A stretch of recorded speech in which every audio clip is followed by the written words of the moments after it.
আসসালামু আলাইকুম। হ্যালো শিক্ষার্থী বন্ধুরা, তোমরা সবাই কেমন আছো? এই পর্বে আলোচনা করব প্রথম শ্রেণী বাংলা বইয়ের পৃষ্ঠা নম্বর 28। এখানে লেখা আছে দেখো পাঠ 20।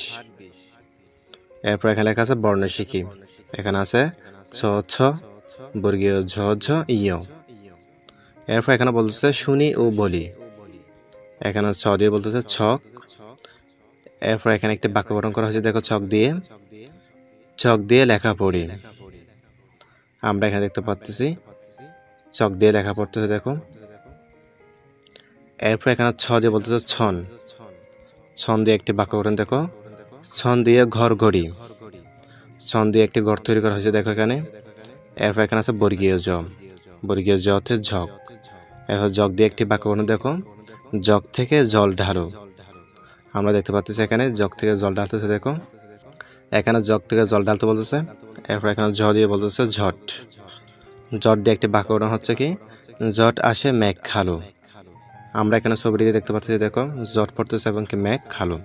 এরপর এখানে আছে কি ইয়। ইয়তে কি মিয়। মিয় দিয়ে একটি বাক্য গঠন দেখো। মিয় মিয় ডেকে যায় বিড়ালটা আঙিয়ে নেয়। এটা হচ্ছে বিড়াল, অর্থাৎ বিড়াল আঙিয়ে নেয়, মিয় মিয় ডেকে যায়।